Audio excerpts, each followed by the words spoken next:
warahmatullahi wabarakatuh. Baiklah, di sini saya Dona Fitriana, mahasiswa Universitas Terbuka Palembang, kelas 2B dengan NIM 8509074. Di sini saya ingin memaparkan hasil karya saya yang berjudul Penerapan Pendekatan Kontekstual Teaching and Learning untuk meningkatkan hasil belajar matematika siswa kelas 3 di MI Insanul Fitroh Palembang pada materi pecahan.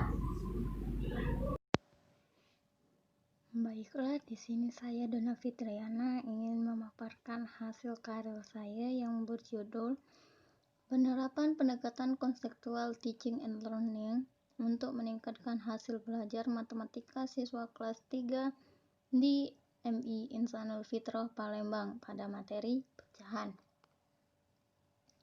Baiklah, di sini ada abstrak. Pembelajaran matematika bisa dikatakan berhasil apabila semua tujuan dalam pembelajaran yang dirancang dapat tercapai. Penelitian ini bertujuan menerapkan pendekatan kontekstual teaching and learning, meningkatkan hasil belajar matematika siswa kelas 3 MI Insanul Fitroh Palembang pada materi pecahan.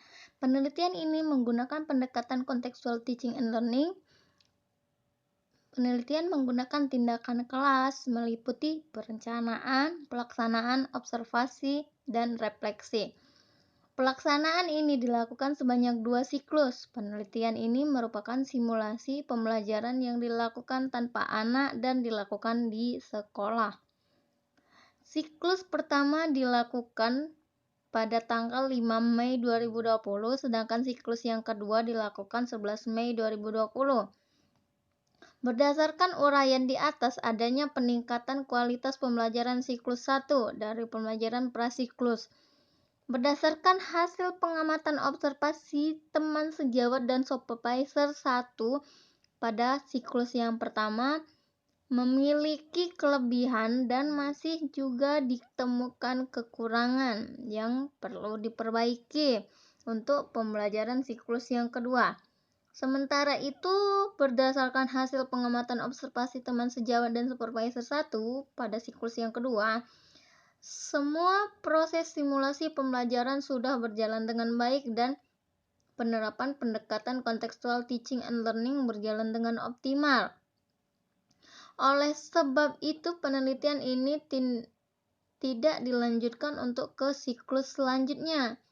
Dengan demikian, dapat disimpulkan bahwa pendekatan kontekstual teaching and learning dapat meningkatkan kualitas pembelajaran matematika kelas 3 dengan materi pecahan.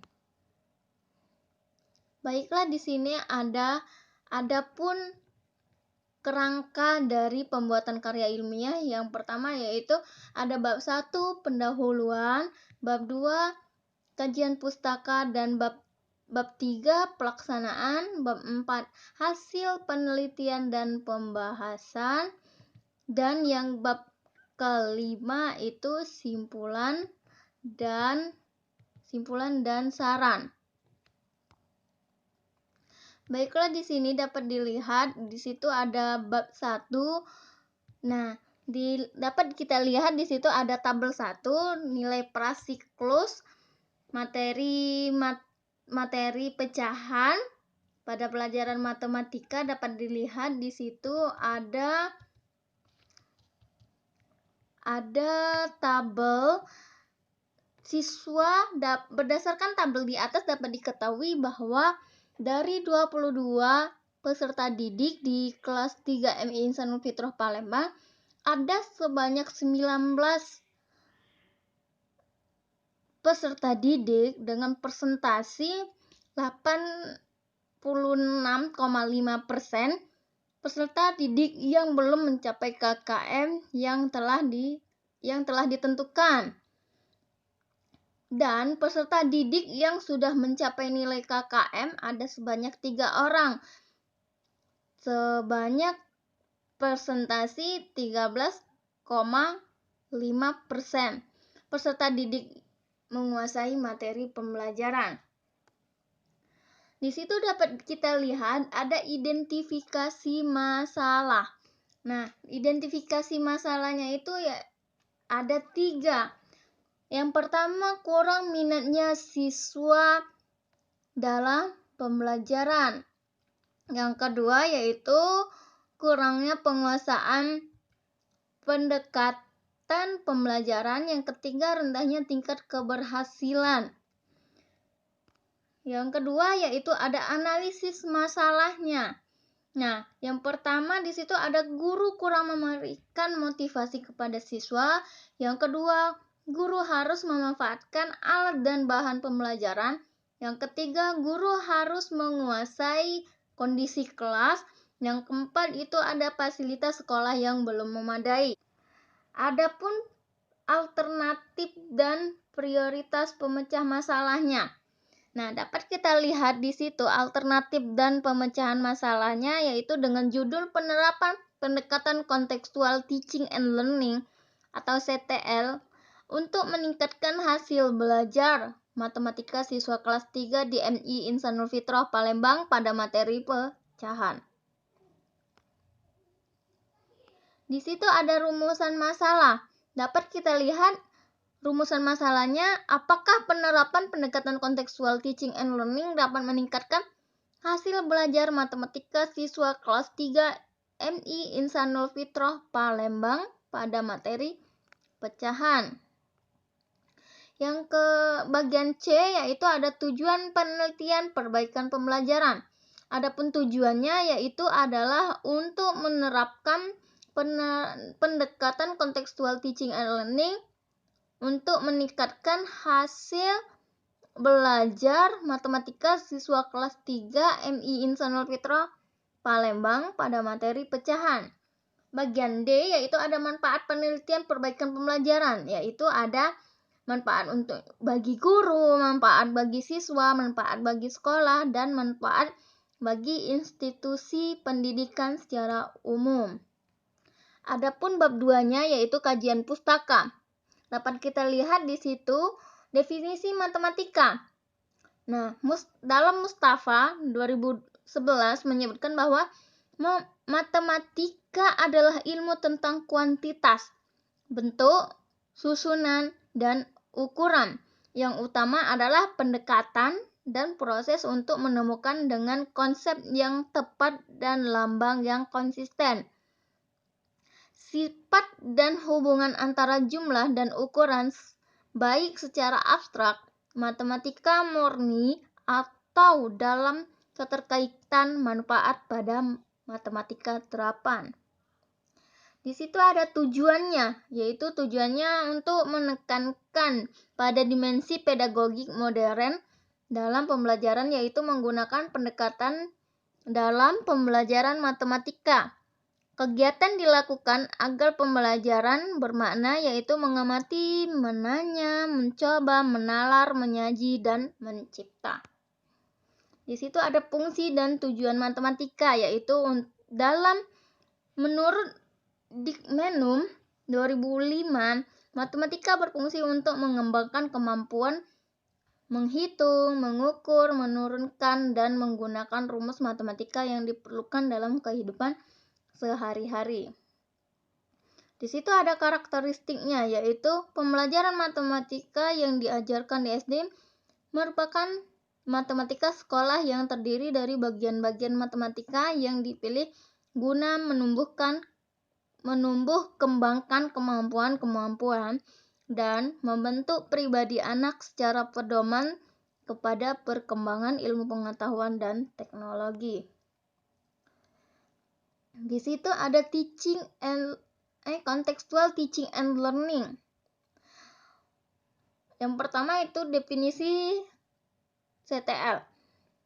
Komalasari mengemukakan bahwa pembelajaran kontekstual merupakan konsep belajar dan mengajar yang membantu guru mengaitkan antara materi yang diajarkan dengan situasi dunia nyata siswa dan mendorong siswa membuat hubungan antara pengetahuan yang dimilikinya dengan penerapannya dalam kehidupan mereka.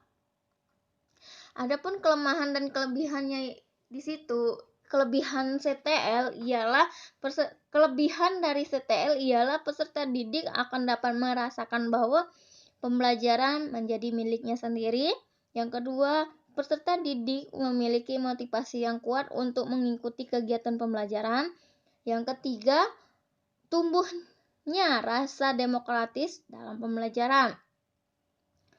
Adapun kelemahan contextual teaching and learning, yaitu di situ membutuhkan waktu yang relatif lebih lama.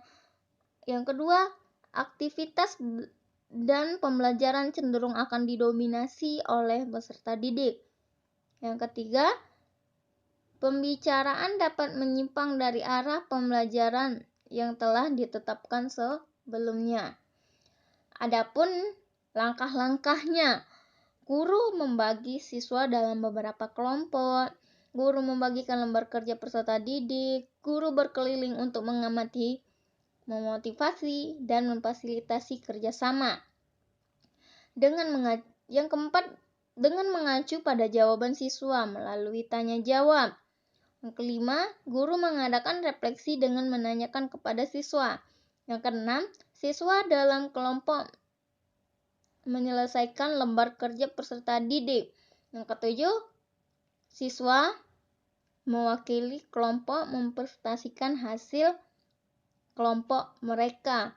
Yang kedelapan yaitu guru meminta peserta didik mengamati pekerjaan peserta didik. Bab 3 yaitu pelaksanaan penelitian. Dapat kita lihat di situ subjek, tempat, waktu penelitian, dan pihak yang membantu. Nah, dapat kita lihat di situ subjeknya yaitu siswa kelas 3 MI Insanul Fitrah Palembang. Adapun tempatnya yaitu di sekolah MI Insanul Fitrah Palembang. Yang ketiga yaitu waktu penelitiannya yang dilakukan prasiklus. Sebelum adanya pandemi dilakukan prasiklus 10 Maret 2020. Adapun siklus yang pertama dilakukan pada tanggal 5 Mei 2020, siklus kedua pada tanggal 10 Mei 2020. Adapun pihak yang membantu ialah supervisor 1 yaitu Ibu Dr. Santi Oktarina SPD MPD yaitu selaku supervisor 1.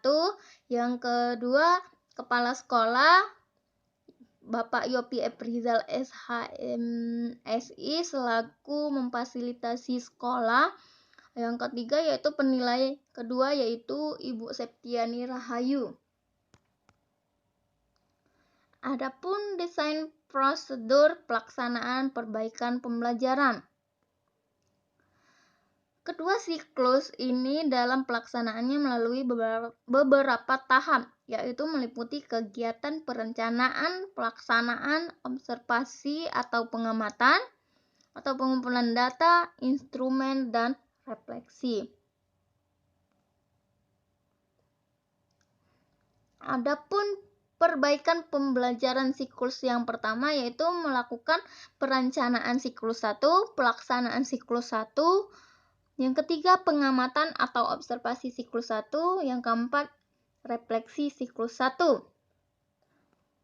Begitupun juga pada perbaikan pembelajaran siklus yang kedua. Perencanaan siklus 2, pelaksanaan siklus yang kedua, yang ketiga pengamatan observasi siklus kedua, yang keempat itu refleksi siklus yang kedua. Adapun di sini saya menggunakan teknik pengumpulan data ialah menggunakan teknik tes dan non-tes. Dengan tes ialah tes tertulis berupa soal pada tahap prasiklus. Yang kedua yaitu ada non-tes.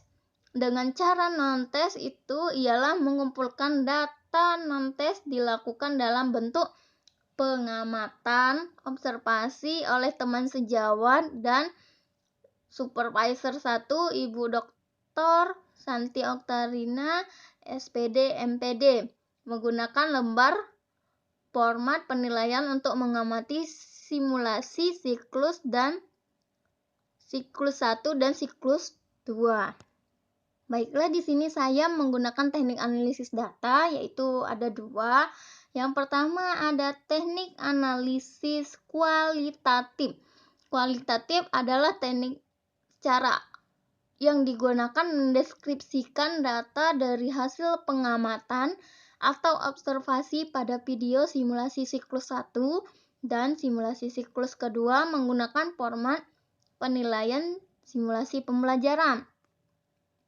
Adapun dengan teknik analisis kuantitatif ialah untuk menganalisis tingkat atau persentase keberhasilan siswa dalam menguasai materi pembelajaran dilaksanakan pada tahap prasiklus.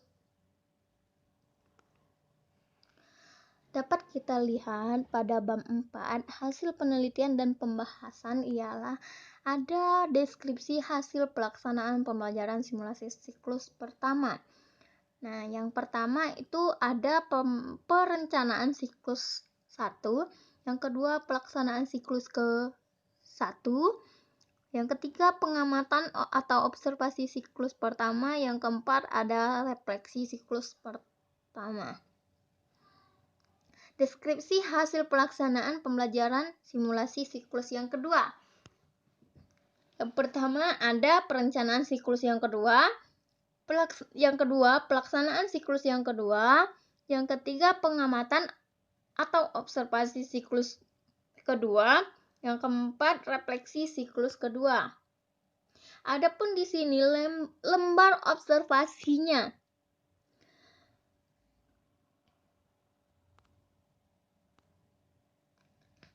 Pembahasan hasil pelaksanaan simulasi perbaikan pembelajaran siklus 1 ialah penggunaan pendekatan kontekstual teaching and learning pada pembelajaran belum efektif, sehingga masih terdapat beberapa kelebihan, tetapi masih ditemukan adanya beberapa kekurangan.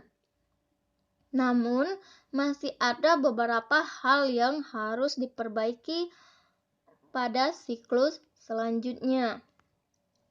Di sini adapun pembahasan hasil pelaksanaan simulasi perbaikan pembelajaran siklus yang kedua.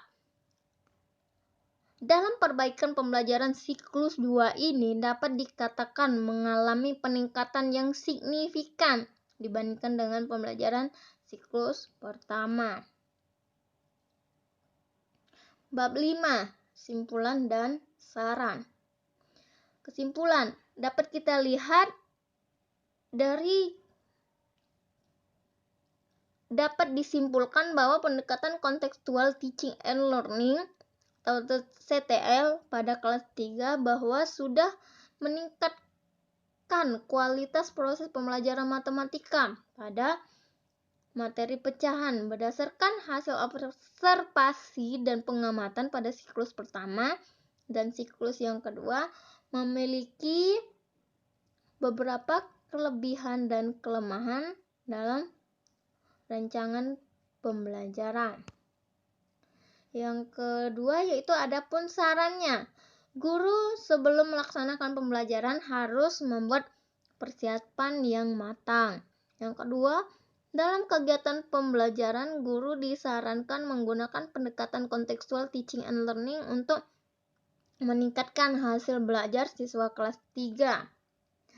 Yang ketiga, sekolah hendaknya memberikan fasilitas kepada guru untuk mengatasi kelemahan dan kelebihan yang ada pada guru.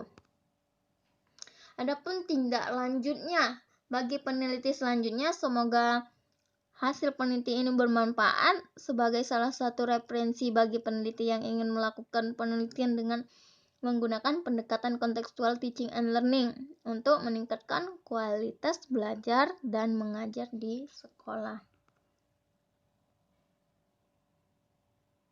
Demikianlah hasil pemaparan karya saya. Lebih kurangnya saya mohon maaf. Kepada Allah saya mohon ampun. Wabillahi taufiq wal hidayah. Wassalamualaikum warahmatullahi wabarakatuh.